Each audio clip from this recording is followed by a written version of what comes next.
ഇത് BMW 7 സീരീസാണ്, 6 സിലിണ്ടറാണ്.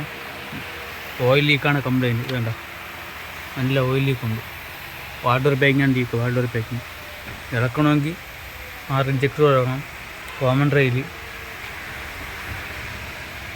ഈ കവറ്,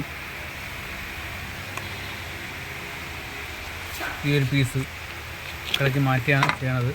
പിന്നെ ഇത് ടർബോ ഒന്ന് എയർ ഫിൽറ്ററോട് പോകണം ഹോസാണ്. എയർ ഫിൽറ്റർ കേസ്, ഇതാണ് എയർ ഫിൽറ്റർ കേസ്. ഇത് ആ സൈഡിൽ വേണം ഹോസാണ്. ഇതും കംപ്ലൈൻ്റ് ഉണ്ട്. ആണ്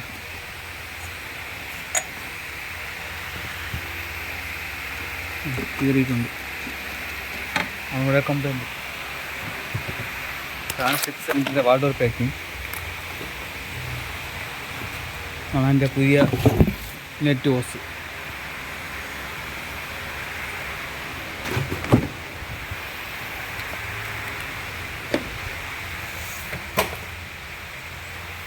ഇത്തിരി ടാസ്ക്കാണ് ചെയ്യാൻ.